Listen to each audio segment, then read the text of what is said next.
آزاد digital کے ساتھ میں ہوں عمران وسیم۔ ناظرین، سب سے پہلے چونکہ آج 25 دسمبر ہے بانی پاکستان کا یوم ولادت، تو سب سے پہلے تو بانی پاکستان کو ان کی خدمات پر، پاکستان کا خواب جو علامہ اقبال نے دیکھا اسے شرمندہ تعبیر کیا قائد اعظم محمد علی جناح نے، تو سب سے پہلے تو بانی پاکستان کو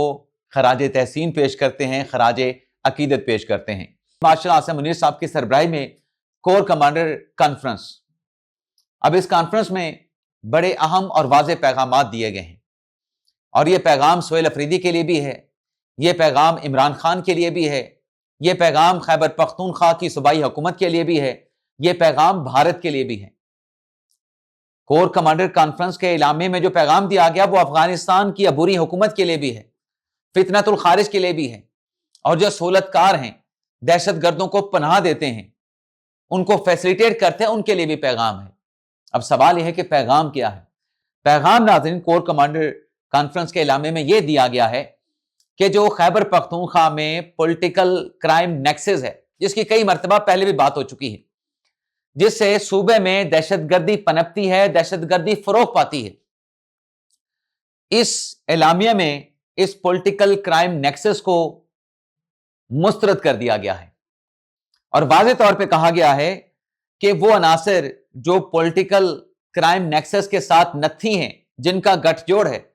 چاہے وہ سیاسی ہوں چاہے وہ غیر سیاسی ہوں یا کوئی بھی ایلیمنٹس ہوں، ان کے ساتھ کسی قسم کا کمپرومائز نہیں کیا جائے گا۔ اور اس کے ساتھ ساتھ یہ بھی پیغام دیا گیا ہے کہ جو پاکستان کا استحکام ہے، نہ تو اس استحکام کو نقصان پہنچانے کی اجازت دی جائے گی، اور ساتھ میں یہ بھی بڑی کلیئرٹی کے ساتھ کہا گیا ہے کہ جو لوگ یہ خواہش رکھتے ہیں، جو لوگ سوشل میڈیا پہ پروپیگنڈا کرتے ہیں، تو یہ جو اس قسم کا حربے استعمال کر کے، پروپیگنڈا کر کے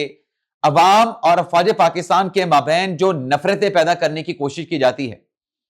جو دراریں اور اس اعتماد کو ٹھیس پہنچانے کی کوشش کی جاتی ہے، اس پر بھی بڑے واضح الفاظ میں کہا گیا ہے کہ اس کی اجازت بھی نہیں دی جائے گی۔ اور یہ پیغام دیا گیا کہ کوئی فوج اور عوام کے مابین جو رشتہ ہے اس میں دراڑ کوئی بھی پیدا نہیں کر سکتا۔ اب اس میں آپ دیکھیں، جیسے میں نے آغاز میں کہا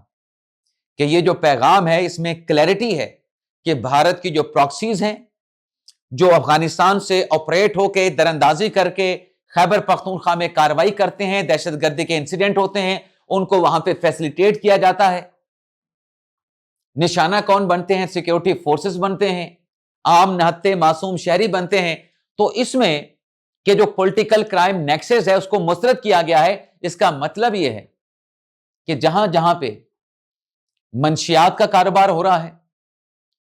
جہاں پہ منشیات کے ساتھ دہشت گرد جو ایلیمنٹس ہیں وہ نتھی ہوئے ہیں، اور ان کو جو پناہ دینے والے ہیں، اب ان کی خیر نہیں ہے، کہ سب کے خلاف بلا امتیاز جو ہے وہ کاروائی ہوگی، ایکشن ہوگا، کریک ڈاؤن ہوگا، دہشت گردی کے خاتمے کے لیے، پولیٹیکل کرائم نیکسس سے جڑے لوگوں کے لیے۔ اور پھر اس میں ناظرین جو ایک اور اہم بات کی گئی، بلوچستان کی حکومت کی جانب سے جو اقدامات اٹھائے گئے ہیں عوام کو امپاور کرنے کے لیے، دہشت گردی کے جو عوامل ہیں اس کا خاتمہ کرنے کے لیے، اس کو سراہا گیا۔ اب آپ خود کمپیریزن کر سکتے ہیں کہ آپ کو بلوچستان کا وزیر اعلیٰ اپنے صوبے میں نظر آئے گا، عوام کے ساتھ انٹریکٹ کرتا نظر آئے گا، اس کی حکومت کے لوگ ڈائریکٹلی عوام کے ساتھ ان کی انگیجمنٹ آپ کو نظر آئے گی۔ یہ چیز ہمیں خیبر پختونخوا میں مسنگ نظر آتی ہے، کیونکہ خیبر پختونخوا کے وزیر اعلیٰ اور ان کی پوری کابینہ آپ کو خیبر پختونخوا پشاور میں نہیں ملے گی، وہ یا تو آپ کو اڈیالہ جیل کے باہر ملے گی یا پھر آپ کو خیبر پختونخوا اسلام آباد ملے گی۔ تو اس اعلامیے میں یہ بھی پیغام دیا گیا ہے کہ جو اقدامات عوام کو انگیج کرنے کے لیے، بلوچستان کے عوام کو امپاور کرنے کے لیے بلوچستان حکومت اٹھا رہی ہے، وہ اقدامات دیگر صوبوں، دیگر علاقوں کے لوگوں کو بھی اٹھانے چاہیے۔ بھی آپ کی گورننس کہاں پہ ہے، فالو کریں، خیبر پختونخوا بلوچستان کو فالو کریں۔ تو یہ تھا ناظرین ہمارا آج کا ولاگ، آپ سے اجازت چاہتے ہیں۔ اللہ تعالیٰ ہم سب کا حامی ناصر ہو، دعا میں یاد رکھیے گا۔ پاکستان زندہ باد۔